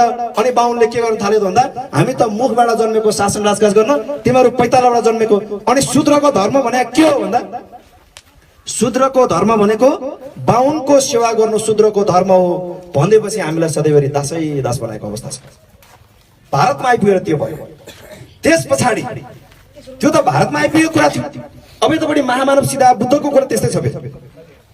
भारतमा आइपुगेर त्यो भइसके पछाडि भारतमा आजभन्दा 3500 वर्ष पहिला प्रवेश गरेको हिन्दू आर्यबाट भारतमा त्यो षड्यन्त्र भइसके पछाडि अहिले हामीले पूजा गर्ने भगवानको रूपमा चिनिएको महामानव सिधाहा बुद्धको जन्म नेपालको लुम्बिनी भन्ने ठाउँमा भएको थियो। लुम्बिनी त्यति बेला कपिलवस्तु राज्य अन्तर्गत पर्थ्यो। नेपाल भारतको सिमाना छुटेकै थिएन त्यति बेला। नेपालमा कपिलवस्तु भन्ने राज्य थियो। कपिलवस्तु राज्यको राजा सुदाधन हुनुहुन्थ्यो। सुदाधनको छोरा बुद्ध हुनुहुन्थ्यो। बुद्धको नाम खासमा सिधाहा हो। बुद्धको नाम सिधाहा हो। पछि गएर छेत्री बाहुनले षड्यन्त्र गरेर फेरि त्यहाँ के गर्यो भन्दा शुद्धोधन गौतमको छोरा सिद्धार्थ गौतम बनाइदियो। गौतम भनेपछि त बाहुन अथवा छेत्री भन्न थाल्यो। तर बुद्ध चाहिँ खासमा गौतम पनि होइन, छेत्री पनि होइन, बाहुन पनि होइन। यो कसरी हो त? मैले प्रश्न आउँछु त्यो पनि। फेरि हिन्दूहरूको उसले मनुस्मृतिले अथवा उनीहरूको वेदले के भन्छ भने बुद्ध चाहिँ भगवान विष्णुको नवौं अवतार भन्छ। जबकि बुद्धले कहिले पनि पूर्वजन्म पुनर्जन्म बुद्ध आफैले कहिले मान्नुहुन्न थियो। बुद्ध भने विष्णुको नवौं अवतार भनेपछि यो पनि हिन्दूहरूबाटै जन्मे हो बनाउन खोज्यो। त्यो त्यसो होइन। बुद्धको जन्म लुम्बिनीमा भयो। लुम्बिनीमा बुद्धको जन्म भइसक्यो। बुद्धको आमा त बुद्ध जन्मिने बित्तिकै मरिहाले। त्यसपछि बुद्धको भरण पोषण, बुद्धको स्याहार सुसार चाहिँ बुद्धको दरबारमा रहेको उसको कान्छी आमाको रूपमा बसेको प्रजापति गौतमीले चाहिँ बुद्धलाई हुर्काउन थाल्यो। प्रजापति गौतमीले हुर्काएकै कारणले गर्दा उसको सानी आमा अथवा कान्छी आमा प्रजापति गौतमी भन्ने जुन पछाडिको गौतमी छ नि, त्यो प्रजापति गौतमीको गौतमीलाई यो सिधासँग ल्याएर गौतमीलाई ल्याएर सिद्धार्थ गौतम बनाएर बाहुन बनाउन खोज्यो खासमा। तर बुद्ध बाहुन पनि होइन, छेत्री पनि होइन, आर्य पनि होइन। यो कसरी होइन त भन्दा सन् 1800 को आसपासमा अमेरिकाको एकजना व्यक्ति हेनरी वालकट भन्ने एकजना व्यक्ति नेपाल आउनु भएको थियो। त्यति बेला नेपाल आएर बुद्धको विषयमा अध्ययन गरेर यो अहिले तपाईँ हामीले राख्ने गरेको यो बुद्धको 5 कलरको झण्डाहरू छ नि हाम्रो घर घरमा राख्ने 5 कलरको झण्डा, अथवा यो लुङदरकै कुरा किन नगरौँ, यो 5 कलरको हुन्छ। पहेँलो, नीलो, सेतो, रातो, हरियो मिलेर 5 वटा कलरले यो झण्डा बन्छ। बुद्धको झण्डा 5 वटा कलर मिलेर बनेको हुन्छ। हाम्रो गाउँमा बस्ने लामा मेमेहरूले त हामीलाई के सिकाउनुहुन्छ भने त्यो भनेको एउटा अग्नि हो, वायु हो, के भनेर सिकाउनुहुन्छ। तर खास त्यसको ओरिजिनल परिभाषा चाहिँ के हो त भन्दा त्यो 5 वटा कलरको झण्डा चाहिँ हेनरी वालकटले किन बनाएको भन्दा त्यो 5 वटा कलर चाहिँ हेनरी वालकटले बुद्धको शरीरलाई अध्ययन गरेर त्यो 5 वटा कलरको झण्डा बनाउनु भएको थियो। र त्यो 5 कलरको प्रतिनिधित्व भनेको के हो भन्दा नीलो कलर भनेको बुद्धको जस्तै स्वच्छ र निर्मल केश भन्ने त्यसको परिभाषा। सेतो कलरले बुद्धको दाँतको प्रतिनिधित्व गर्छ। रातो कलरले बुद्धको शरीरको रगतको प्रतिनिधित्व गर्छ। त्यो रातो कलर त्यस्तै त्यहाँनिर एउटा पहेँलो कलर छ। पहेँलो कलर भनेको चाहिँ बुद्धको अनुहारको कलर हो भनेर हेनरी वालकटले उले भनेर गइदिसक्यो। अनि आज छेत्री बाहुन फेरि हाम्रो सन्तान भन्छ। पहेँलो कलर हो र छेत्री बाहुनको सन्तान। छेत्री बाहुन त गोरा होइन र, पहेँलो त हाम्रो दाजुभाइ हुने होइन र। पहेँलो कुरा म यहाँ अलिकति भन्छु ल।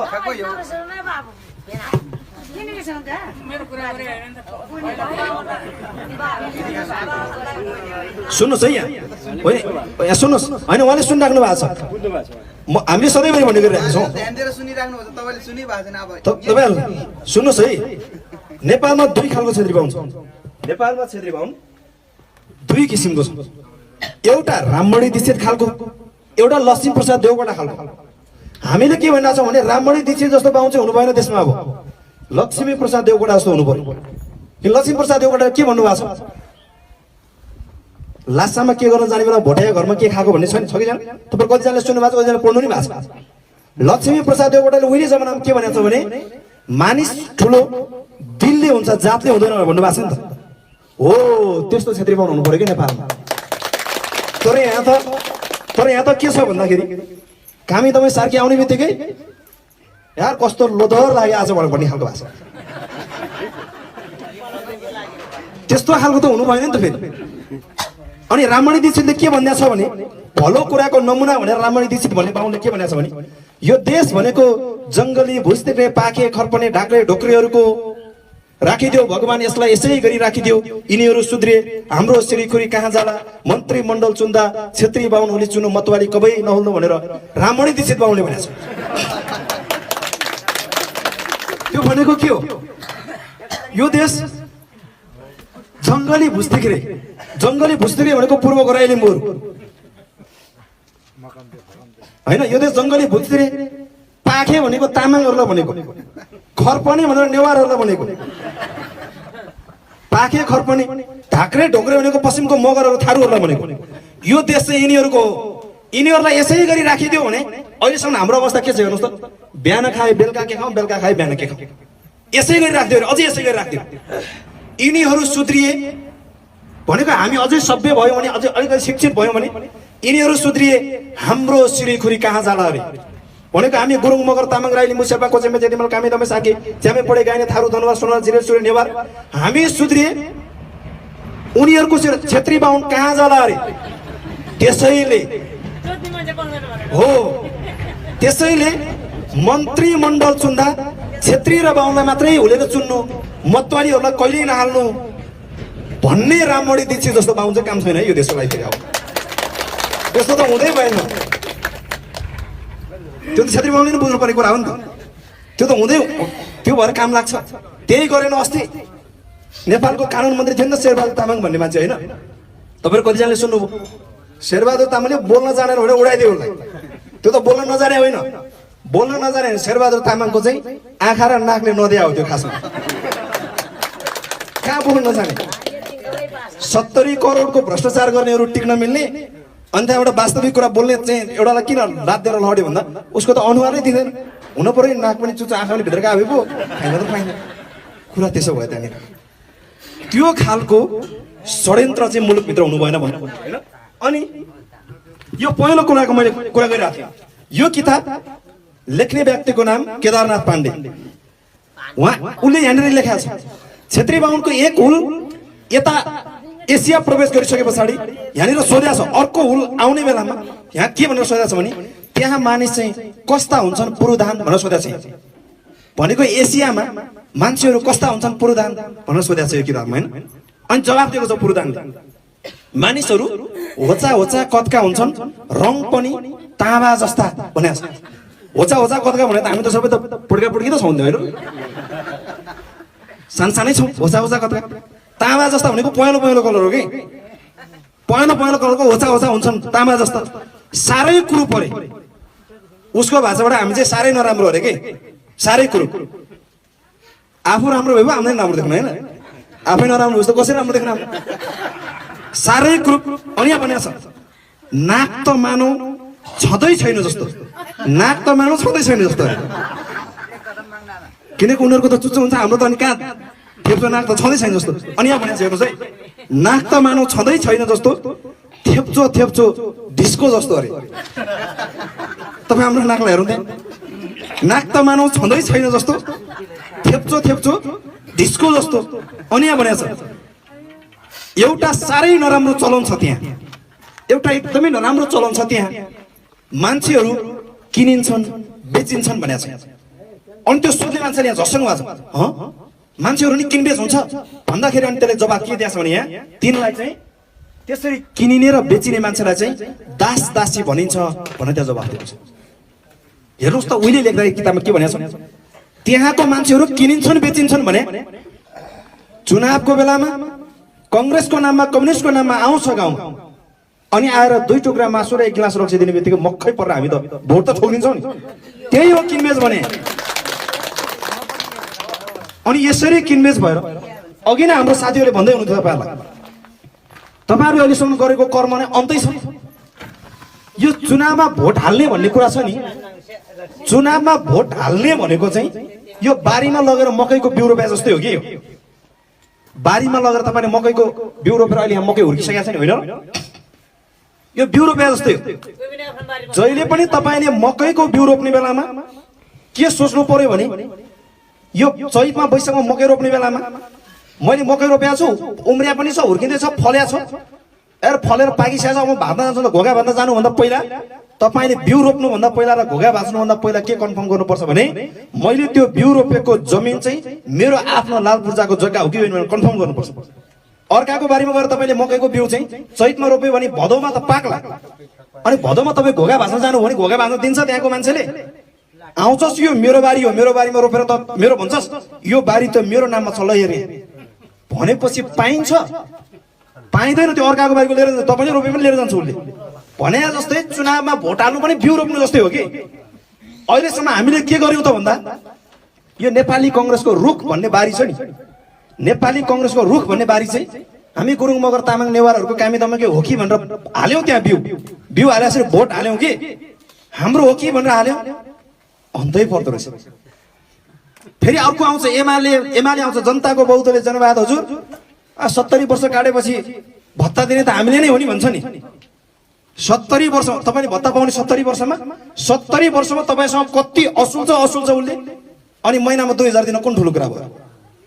तपाईँ 70 वर्ष हुन्जेलसम्म चाहिँ बाहुनलाई सेवा गर्ने, अनि 70 वर्षबाट धेरै बाँचेर 5 वर्ष 10 वर्ष अनि 5 वर्ष त्योभन्दा बढी बाँचिन्छ 70 वर्ष कटेर धेरै बाँचे 75 वर्ष नत्र 80 वर्ष नै हो।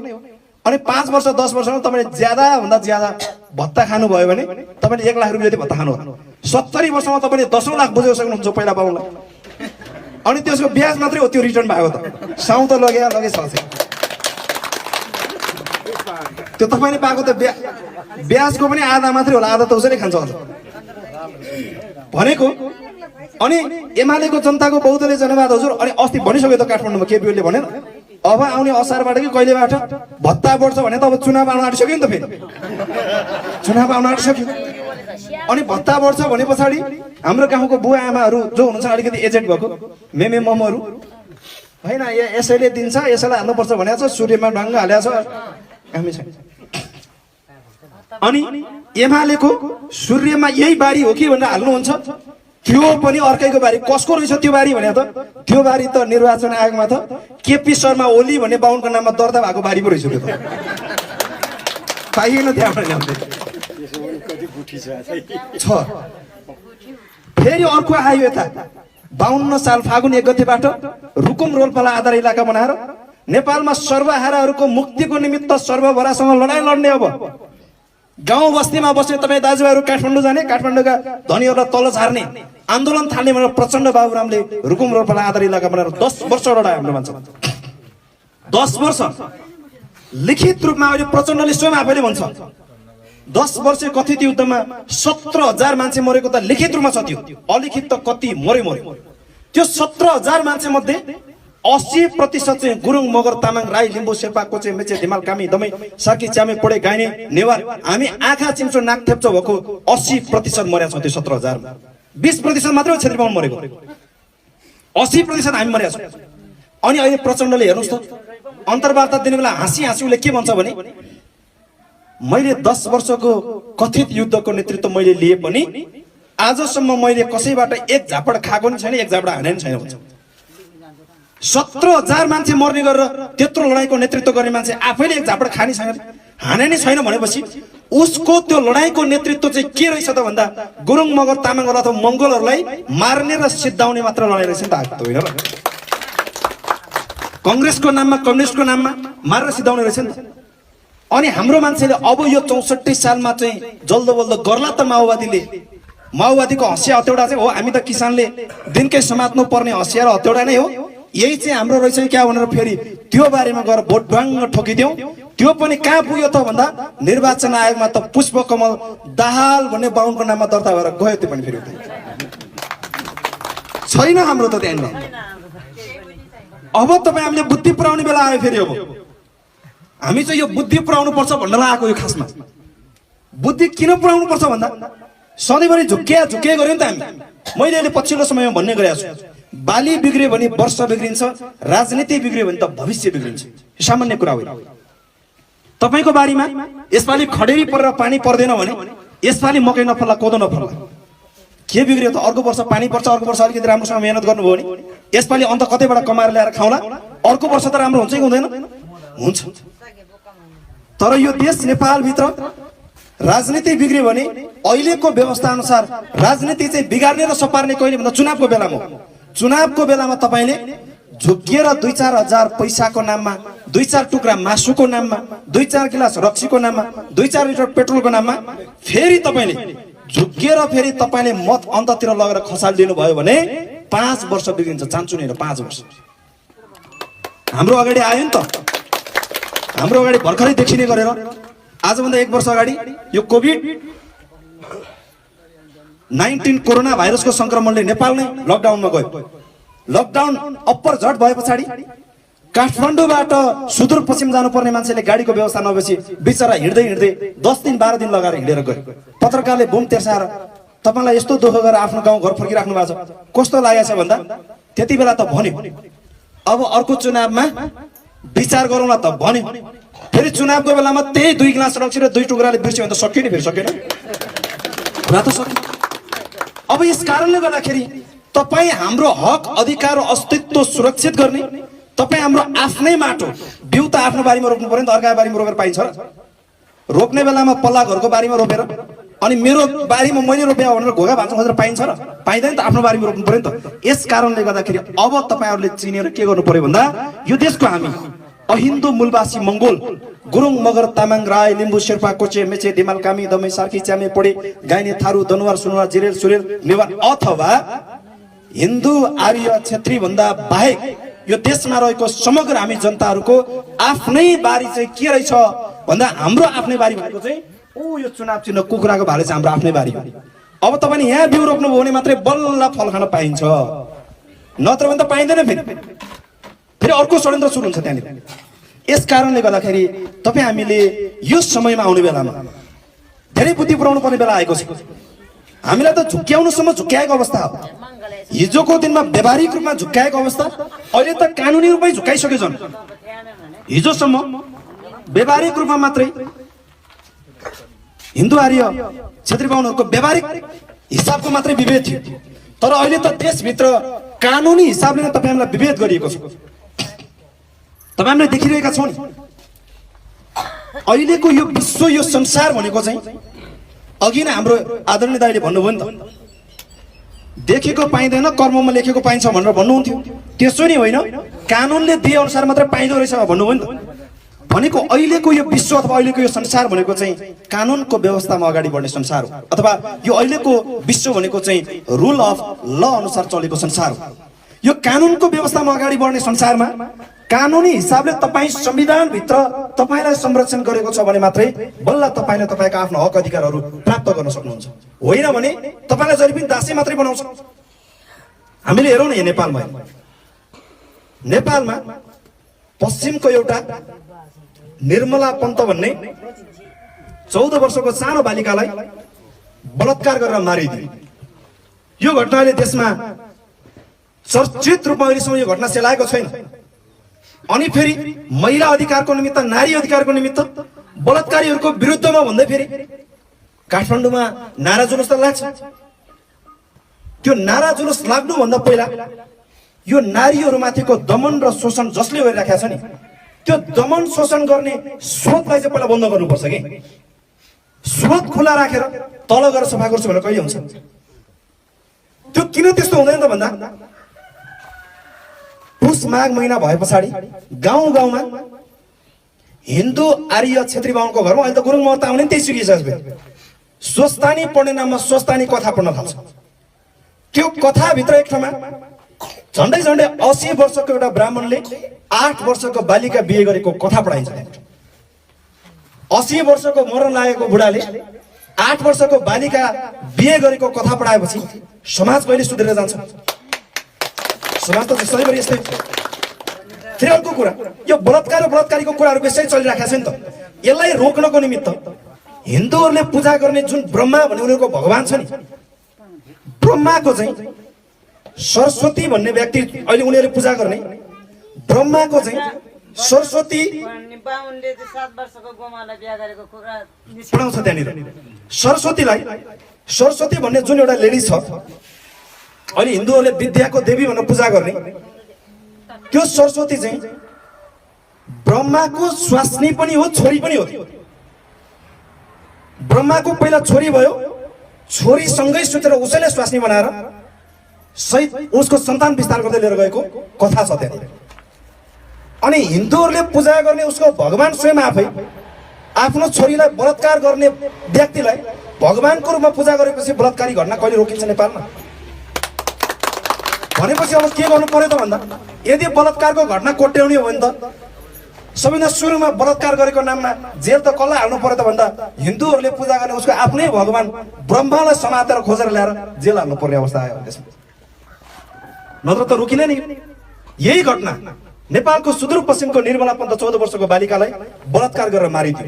अहिलेसम्म अपराधी पत्ता लगाउन सकेन भने ठुलो आन्दोलन मचिराखेको छ। न्याय पाउन सकेको छैन। मैले भनिराखेको छु, बलात्कार र बलात्कारीको जुन यो घटना छ यो समाजबाट एउटा पूर्ण रूपमा निर्मूल गर्नुपर्छ।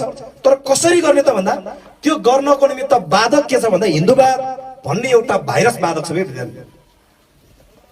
त्यसको स्रोतै त्यही हो, त्यसले नै उसलाई चाहिँ बाटो दिएर हुन्छ।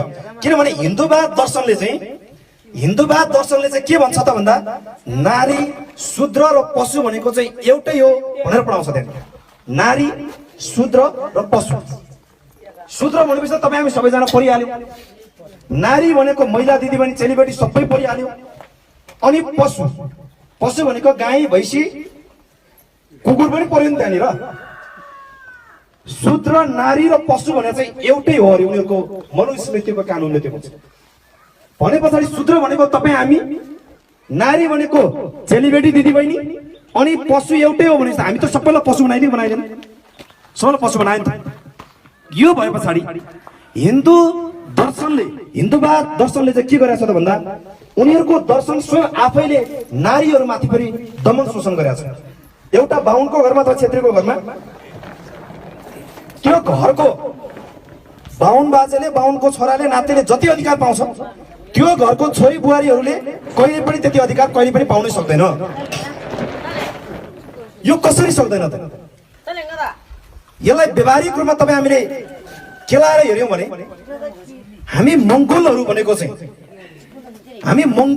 चाहिँ मातृसत्तात्मक संस्कारबाट हुर्केर आएको समुदायहरू। हिन्दू, आर्य, क्षेत्री, बाहुनहरू भनेको चाहिँ पितृसत्तात्मक संस्कारबाट हुर्केर गएको समुदाय हो। हिन्दू, आर्य, क्षेत्री, बाहुनको समुदायभित्र एउटा घरको बाजेलाई जति एउटा अधिकार हुन्छ त्यो घरको बजुलाई त्यो अधिकार कहिले पनि हुँदैन।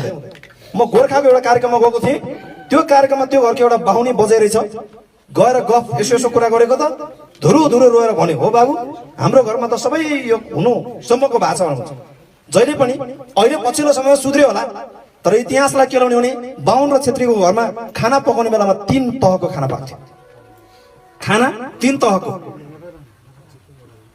सबैभन्दा माथि चाहिँ सक्लो राम्रो चामल, त्योभन्दा मुनि एउटा चामलको टुक्रेको कनिका चामल, त्यसको पिनमा चाहिँ मकैको पिठो हुन्थ्यो। त्यो माथि भएको सक्लो चामलको भात चाहिँ बाहुनको घरको बाजेले खाने थियो, अरूले खान पाउँदैन। त्यसको बिचको कनिकाको भात छोराले खाने, त्यो चाहिँ छोराले खाने।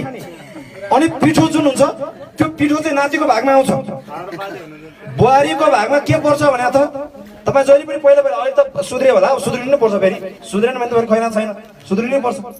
पहिला बाहुनको घर छेउछाउतिर तपाईँ पुग्नुभयो भने बुहारीको काम भनेको त्यो भाँडाबाट निस्किँदै ननिस्किने त्यहाँ टाँसिएको जुन खाना छ त्यसलाई बजाएर निकालेर खानुपर्ने अवस्था हुन्छ। टङटङ बजाएर खान्थ्यो, यस्तो व्यवस्था थियो। अब त परिवर्तन हुनै पर्यो फेरि। अनि मङ्गोलहरू र आर्यहरूमा यो मातृसत्तात्मक र पितृसत्तात्मकको कुरा छ नि। मङ्गोलहरूको घरमा हेर्नुहोस् त, एउटा बाहुनको अथवा क्षेत्रीको घरमा एउटा बुहारीले तपाईँ कतिजना लगिराख्नु, यो हातमा लगाउने चुरा, यो सिन्दुरहरू, पोतीहरू, नाकसाक छेड्ने कुराहरू छ नि, यो सबै कुरा त हिन्दू संस्कारले थिचिएको कुराहरू मात्रै हो। यो मङ्गोल समुदायभित्र छैन। नारी अधिकारको कुरा गर्ने अनि त नारीलाई दास बनाएर कहिले हुन्छ यहाँ? यो नाक छेड्ने कान छेड्ने, पोते लाउने, यो सिन्दुर लाउने, चुरा लाउने, पाउजो लाउने यो किन गरे रहेछ भने त त्यहाँ त षड्यन्त्र रहेछ। किनभने सन् 1495 भारतबाट नेपाल भित्रिने बेलामा त क्षेत्री बाहुनहरू त पुरुष मात्र आएको, नारी त आएको होइन, आफू मात्रै भागेर आएको। नेपालमा आएर सन्तान विस्तार गर्ने त आफ्नो त थिएन चेलीबेटी। अनि मङ्गोल समुदायकै राम्रो लिएर गएको त भने त्यति बेला मङ्गोल समुदायको पनि त्यतिकै त लगेन। षड्यन्त्र के गर्यो भन्दा हिन्दूको वेद पढेर के भन्यो भने ल हेर बाबु तेरो घरमा त रुद्र चण्डीको पाठ लगाइरहेको छु, अब बाहुनलाई पण्डितलाई खुसी बनाइस् भने तेरो घरमा भलो हुन्छ, दुखी बनाएर पढाइस् भने त तेरो घर त खली खङ्गार भएर जान्छ। के गर्नु पर्यो त बाजे तपाईँलाई खुसी गर्नलाई के गर्नु पर्यो त भन्दा सुरुमा उनीहरूले के मागे भन्दा क्षेत्री बाहुनहरूले सबैभन्दा सुरुमा घाँस बाँस कबास मागे। घाँस बाँस कबास पाइसके पछाडि गौदानको नाममा बाहुनलाई चाहिँ गाई दान गर्यो भने चाहिँ पुण्य हुन्छ, त्यसलाई चाहिँ गौदानको नाममा गाई मागे। गाई मात्रै भएर त भएन, गाई चराउने ठाउँ पनि चाहियो, बाँड्ने ठाउँ पनि चाहियो। गाईले मात्रै त भएन, मलाई त भूमिदानको नाममा जग्गा पनि दान गर्नुपर्छ तैँले भने पछाडि भूमिदानको नाममा जग्गा पनि दान गरिदियो। जग्गा पनि भयो, गाई पनि भयो। अब फेरि स्याहार सुसार त गर्नु पर्ला, कसले गरिदिने, आफू त पण्डितै गर्दै हिँड्नु पर्यो। अब के चाहियो भन्दा कन्यादानको नाममा राम्रो राम्रो छोरीचेली चाहियो, लग्यो सबै। कन्यादानको नाममा लग्यो छोरीचेली फेरि। अब के चाहियो बाजे, अब फेरि भन्नुहोस् त भन्दा सबै कुरा भयो बाबु, अब एउटै कुरा चाहियो। के चाहियो भने अब अन्तिममा मलाई जम्मा मतदान भए पुग्छ बाबु भनेपछि हर तेरो छोरी पनि दियो, जग्गा पनि दियो, गाई पनि दियो, जाब मतदान लखा हुन हालिदिएको, देशै लग्यो, लगेन पाउने खतम बनाइदियो, देश नै बर्बाद भयो। अनि सुन्नुहोस् है, अनि त तपाईँहरूको चिन्ता, यहाँ हाम्रो एकजना हुनुहुन्छ, तपाईँहरूको चिन्ता हेर्नुहोस् है, एकदम ध्यान दिएर सुन्नुहोस्। तपाईँहरूको चिन्ता कहाँ लागिरहेछ भने तपाईँहरूलाई मेरो पुर्खा के होला, मेरो पुस्ता के होला, मेरो छोरा नातिको भविष्य के होला भन्ने चिन्ता छैन तपाईँलाई। अहिले तपाईँलाई चिन्ता के भइरहेछ भन्दा त्यहाँ एकजना बाहुन बसिया छ, के भइरहेछ भन्ने चिन्ता छ। त्यस्तो नसोच्नुहोस्, त्यो त उहाँहरूले त उहिले सोचेर बनाइसक्नु भएको छ। कानुनी रूपमा उहाँहरू त बलियो भइसक्नु भएको छ। कानुनी रूपमा मैले कानुनको कुरा मैले एकछिनमा प्रस्ताउँछु, कानुनी रूपमा उहाँहरू बलियो भइसक्यो, हाम्रो त छैन त केही पनि। अनि चाहिएन, यो त खोज्नु पऱ्यो नि त, चिन्ता त यता पो गर्नु पऱ्यो त। नफाको कुरा चिन्ता गर्नु पर्नेमा पाइसक्यो मान्छेले चिन्ता गरेर के हाम्रो काम छ। अनि मैले बोल्दै राख्नु तपाईँलाई मातृ सत्तात्मक र पितृ सत्तात्मकको कुरा। अनि नेपाल हिजो हिन्दू आर्य क्षेत्री बाहुन नेपाल भित्रिँदा त उनीहरू त आफै मात्रै भित्रेको, छोरी चेलीबेटी त हाम्रै समुदायको लगेको उनीहरू राख्यो। अनि लगिसके पछाडि के गर्यो त भन्दा चेलीबेटी त हाम्रो समुदायको थियो, लगेर माइतमा गएर कुरा लगाइदियो भने त फेरि खतम बनाउँछ हामीलाई। त्यस कारणले गर्दा यिनीहरूलाई दास बनाउनु पर्छ। त्यस कारणले के गर्यो भन्दा उसको कानुनले शूद्र र नारी भनेको एउटै हो, पशु भनेको एउटै हो बनाइदियो नि त नि हामीले। अनि के गरिदियो भन्दा नाक पनि छेड्नु पर्ने, कान पनि छेड्नु पर्ने, पोते पनि लाउनु पर्ने, सिन्दुर पनि लाउनु, चुरा र अनि पाउजु पनि लाउनु पर्ने। यो चुरा पाउजु किन लाउन लागेको छ त भन्दाखेरि चुरा र पाउजु लाएपछि घरमा तपाईँ घरधन्दा गर्नुभयो भने के हुन्छ, चुरा पाउजु लाएपछि बच्छ कि बच्दैन, छान्द्रङ छिन्द्रिङ बच्छ नि, छान्द्रङ छिन्द्रिङ बच्छ। अनि त्यो किन लाउन लागेको छ भन्दा मेरो घरमा मैले बिहे गरेर ल्याएर राखेको मेरो स्वास्नी मेरो घरमै सही सलामत काम गरेर बस्या छ कि छैन, घरमै बस्या छ भने त छान्द्रङ छुन्द्रो बजेको आवाज आउँछ, बजेर भने खैरा छैन भरे बेलुका फेरि हो।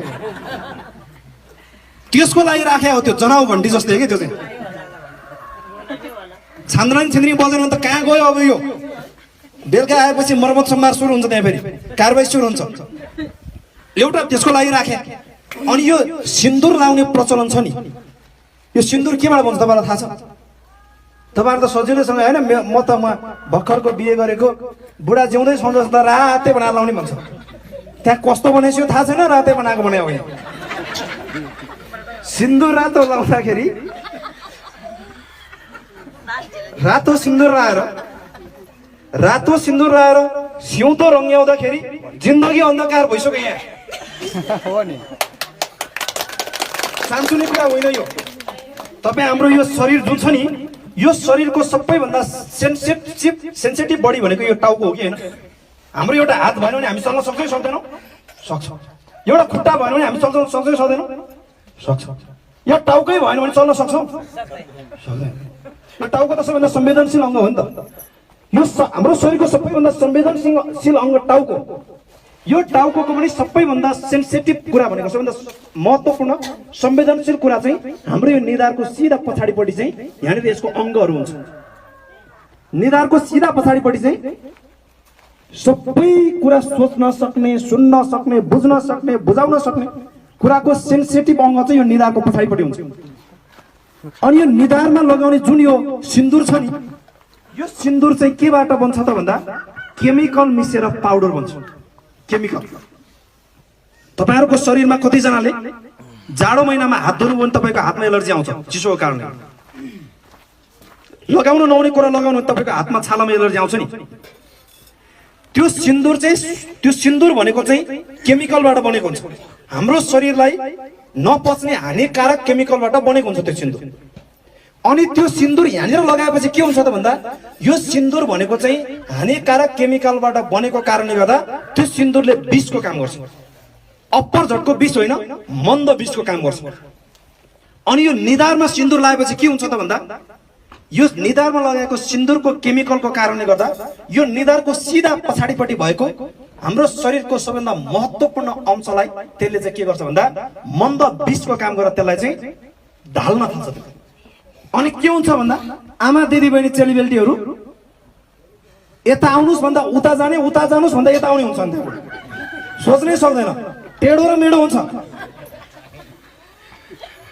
अनि गाउँमा कुरा चल्छ, पसल जाने, गफ गर्ने, राजनीतिक कुरा सुन्ने त पुरुषले हामी महिलाले त कहाँ सुन्ने भन्ने बनाइदिन्छ। अनि त्यस्तो सिन्दुर लाएर काम लाग्छ। अनि सिकाउन चाहिँ के सिकाइदिया हुन्छ भने सिन्दुर लाएन भने हेर हेर फलानाको बुहारी छोरा मर्या जस्तो सेतै लाएर हिँडेछ आउँदिन्छ। अनि हुनु हो पर्छौँ भरेबाट घरमा गएर फेरि दर्शन थालिहाल्छ। त्यसले बर्बाद काम गर्छ। यो चाहिँ नारीहरूमाथिको शोषण हो है। यो नारीहरूमाथिको शोषण हो। अनि अर्को हेर्नुहोस् तपाईँले फेरि हाम्रो मङ्गोल समुदायमा त्यो छैन। फेरि मङ्गोल समुदाय विशेष गरी नेवार समुदायमा यो नाक छेड्ने चलन नेवार समुदायमा हुँदैन।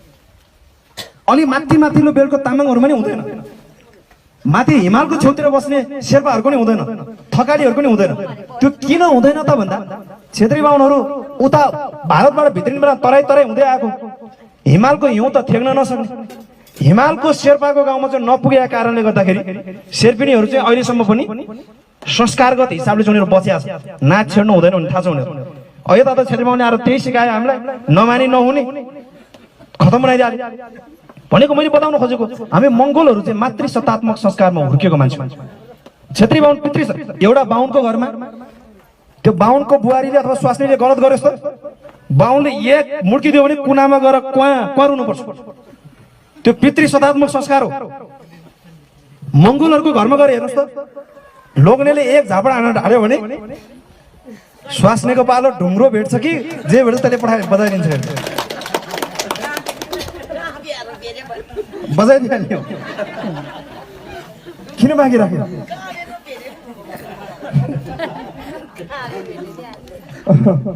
यो भनेको यो चाहिँ मङ्गोल संस्कार हो। फेरि मङ्गोल समुदायमा चाहिँ त्यो समानताको कुरा छ, नारी पुरुषको कुरा हुँदैन हाम्रो भित्र। तर हिन्दू आर्य क्षेत्री बाहुनकोमा हुन्छ। त्यो मैले यो कुरा तपाईँलाई किन बताएको भन्दाखेरि नेपालमा नारीहरूमाथिको बलात्कारको घटनाको मूल जरा चाहिँ हिन्दूवाद हो भन्ने कुरा बताउन खोजेको तपाईँलाई। त्यही कारणले गर्दा 14 वर्षको बालिका निर्मला पन्तको बलात्कार भयो। निर्मला पन्तको के भयो? बलात्कार भयो। बलात्कार भएपछि यो देशमा सदनदेखि सडकसम्म अहिले पनि आन्दोलन चलिरहेको छ।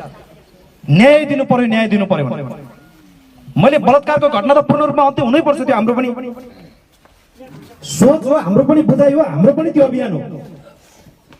तर पनि यो देशमा बलात्कार भएर मरेको चाहिँ त्यो निर्मला पन्त भन्ने बाहुनको अथवा क्षेत्रीको छोरीलाई मात्र बलात्कार गरेर मारे हो त यो देशमा।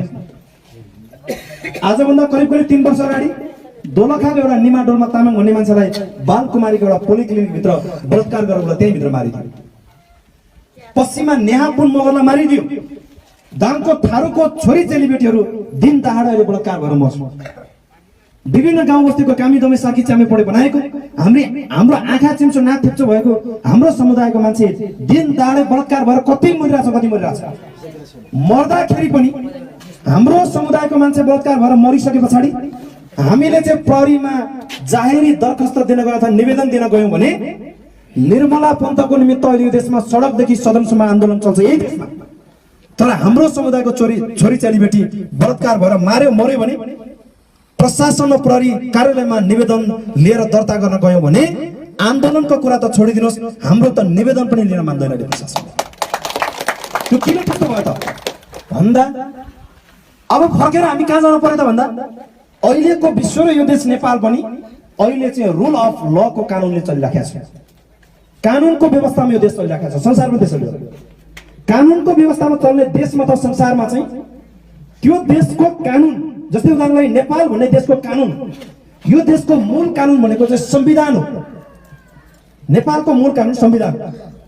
अहिलेको यो नेपालको मूल कानुन संविधान भित्र चाहिँ हामी आँखा चिम्चो नाक थेप्चो भएको मान्छेको अधिकार संविधान भित्र छैन। यसकारणले गर्दा हामी मर्दा पनि अस्तित्व हुँदैन। अनि निर्मला पन्तको निमित्त किन आवाज उठ्छ भन्दा 20% हिन्दू आर्य क्षेत्री बाहुनको निमित्त नेपालको वर्तमान संविधान 72 सालमा जारी भएको वर्तमान संविधानको धारा 84 को उपधारा 2 मा प्रष्टसँग हिन्दू आर्य भनेर उनीहरूको निमित्त अधिकार ग्यारेन्टी गरेर राखेको अवस्था छ। यसकारणले उनीहरू अधिकार सम्पन्न भयो। हामीले त छुनै नहुने। क्षेत्री बाहुन छोयो भने करेन्ट छोयो जस्तो हुन्छ। उनीहरूले हामीलाई चाहिँ मार्दा पनि केही पनि नहुने भनेको यो कानुन त कानुनी हिसाबले चाहिँ हामीलाई दमन शोषण गरिराखेको अवस्था। यसबाट मुक्ति हुने बाटो भनेको एउटै बाटो यो पुरुषसँग डाक्टर गोपाल गुरुङज्यूले ल्याइदिनु भएको मङ्गोल नेसनल अर्गनाइजेसन र यो संगठनको चुनाव चिन्ह कुखुराको भालेको बाटो मात्रै हाम्रो मुक्त हुने बाटो, अरू कुनै पनि बाटो छैन। अघि नै हाम्रो यो गुम्बाको लामा गुरुले भन्दै हुनुहुन्थ्यो बुद्धको पञ्चशीलको कुरा गरिराख्नु भएको। बुद्धले हिजो यो संसारमा कुन लडाइँ सुरु गर्नुभयो? मान्छेले भन्दा त बुद्ध भनेको त शान्तिको नायक हुन्छ। शान्ति ल्याउनको निमित्त वैचारिक क्रान्ति गर्ने व्यक्ति हो बुद्ध भनेको। बुद्धको सत्यता भनेको समानता, स्वतन्त्रता र भातृत्वको निमित्त बुद्धले लडाइँ लड्नुभयो। लडाइँ भनेको मान्छे मार्ने लडाइँ होइन, विचारले परिवर्तन गर्ने लडाइँ लड्नुभयो थियो। अघि मैले बताएको जुन कुरा थियो, वर्तमान नेपालमा पर्ने लुम्बिनीमा बुद्ध जन्मिसके पछाडि बुद्धको बाबु त राजा सुदादन हुनुहुन्थ्यो। राजा सुदादनलाई आजभन्दा 3500 वर्ष पहिला भारत भित्रका हिन्दू आर्य क्षेत्री बाहुनहरूले उनीहरूले प्रयोग गरेको वनाश्रमी व्यवस्था बुद्धको बाबु राजा सुदादनलाई पनि सिकाएपछि बुद्धको बाबु राजा सुदादनले वनाश्रमी व्यवस्था त राम्रो रहेछ, सजिलो रहेछ। ब्रह्माको मुखबाट बाहुन जन्मेको, ब्रह्माको पैतालाबाट शूद्र जन्मेको भनेको त सजिलो बाटो रहेछ। त्यो यही बाटो अँगाल्छु भनेर बुद्धको बाबुले त्यो बाटो अँगाले पछाडि बुद्धको बाबु र बुद्धको बीचमा त्यहाँनिर टकराव सुरु भएको थियो। खासमा त्यति बेला बुद्धले त्यति बेला के कुरा पत्ता लगाउनु पर्यो भने मेरो बुवाले सुरुवात गर्नुभएको वनाश्रमी व्यवस्थाको बाटो ठिक हो कि मेरो पुर्खाले आजभन्दा 5000 वर्ष पहिलाबाट प्रयोग गर्दै ल्याइराखेको मङ्गोल संस्कार ठिक हो भनेर अनुसन्धान गर्नको निमित्त 6 वर्ष निरन्तर उहाँले चाहिँ सङ्घर्ष गरिसक्नु भए पछाडि अन्तिममा गएर पत्ता लगाउनु भएको तथ्य के हो भन्दा संसारमा जन्मिने मान्छे कोही पनि धनी गरिबको रूपमा, कोही पनि कसैको दासदासीको रूपमा होइन। संसारमा जन्मिने सबै मान्छेहरू समान भएर बाँच्न पाउनुपर्छ, समानता। संसारमा जन्मिने सबै मान्छेहरू स्वतन्त्र भएर बाँच्न पाउनुपर्छ, स्वतन्त्रता। र संसारमा जन्मिने सबै मान्छेहरूको एकअर्काको भाइचारा कायम गरेर बाँच्न पाउनुपर्छ। भातृत्वको दर्शन स्थापित गर्नको निमित्त महामानव सिद्ध बुद्धले आफ्नो वैचारिक एउटा यात्रालाई तय गर्नुभएको अवस्था थियो भने अहिले नेपालको हकमा यो पुरुषमा डाक्टर गोपाल गुरुङज्यूले अगाडि सार्नु भएको यो लोकतन्त्र, धर्मनिरपेक्ष र प्रान्तीय संघीयताको बाटो मात्रै यो देशको हामी समग्र मङ्गोल समुदायहरू सहित हिन्दू आर्य क्षेत्रीय र बाहुनहरूको समेत सुरक्षा गर्ने दर्शन भनेको यो लोकतान्त्रिक दर्शन मात्रै हो।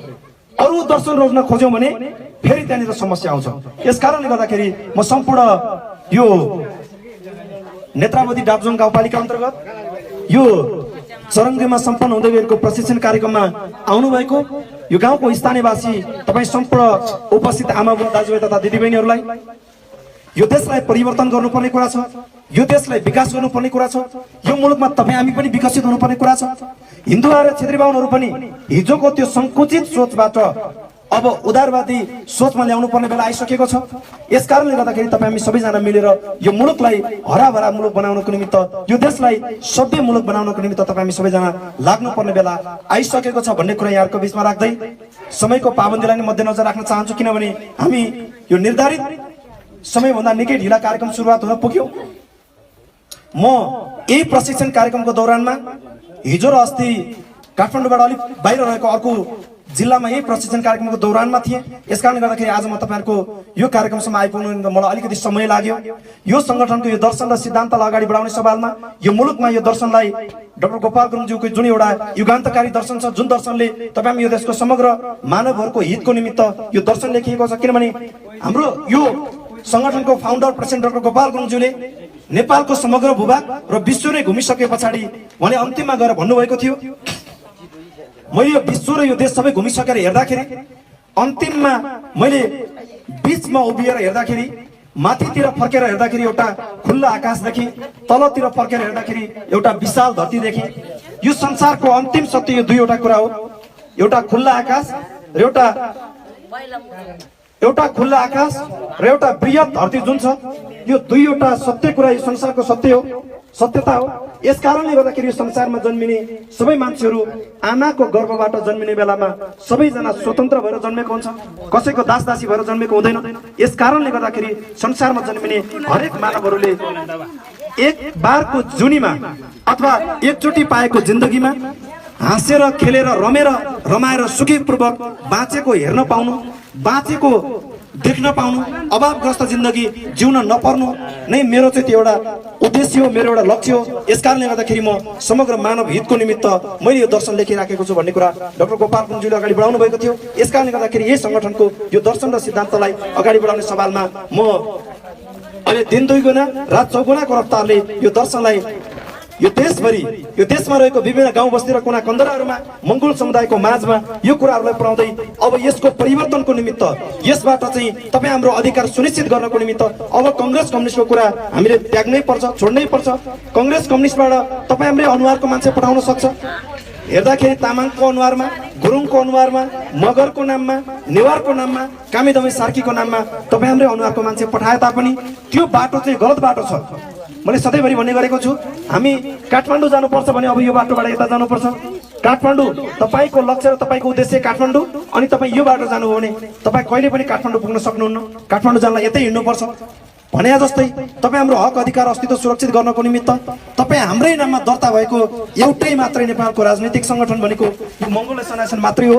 निर्वाचन आयोगमा तपाईँ हाम्रो नाममा दर्ता कायम रहेको। यस कारणले गर्दाखेरि अबको परिवर्तन यही सङ्गठनबाट लोकतान्त्रिक व्यवस्थालाई आधार मान्दै यो परिवर्तन ल्याउनको निमित्त हामी समग्र यो ठाउँको, यो गाउँको स्थानीयवासी मङ्गोल समुदायको आदरणीय आमा बुवा दाजुभाइ तथा दिदीबहिनीहरूले पनि यो कुरा बुझ्नुहुनेछ, बुझ्नुपर्नेछ, बुझाउनुहुनेछ भन्ने विश्वास राख्दै आगामी दिनमा फेरि पनि यहाँको बिचमा आएर मङ्गोल नेसनको विषयमा, तपाईँ हाम्रो समुदायको कथा व्यथाको विषयमा, अन्य भलाकुसारीहरू आगामी बसाइहरूमा यहाँको बिचमा आएर गरौँला भन्ने एउटा बन्धन कसदै विशेष गरी यो कार्यक्रमलाई सम्पन्न गर्नको निमित्त जिल्ला सभा धादिङका सक्रिय साथीहरू, यो नेत्रावती डाब्जोङमा रहेर यो सङ्गठनलाई अब हामीले यो बस्तीमा भित्र्याउनु पर्छ भन्ने त्यो एउटा सकारात्मक सोच राख्नुहुने महानुभावहरू र विशेष गरी यो कार्यक्रमसम्म आएर तपाईँहरूको व्यस्त समयको बावजुद पनि यो कार्यक्रम सुन्नलाई आइदिनुभएका तपाईँ सम्पूर्ण चिर अपरिचित मङ्गोल प्रेमी आमा बुवा दाजुभाइ तथा दिदीबहिनीहरूलाई पनि हार्दिक धन्यवाद व्यक्त गर्दै आगामी दिनमा फेरि यहाँसँग भेट्ने बाचा गर्दै अहिलेको निमित्त म यहाँबाट उज्यालो पर्न चाहन्छु। हस्त। जय मङ्गोल।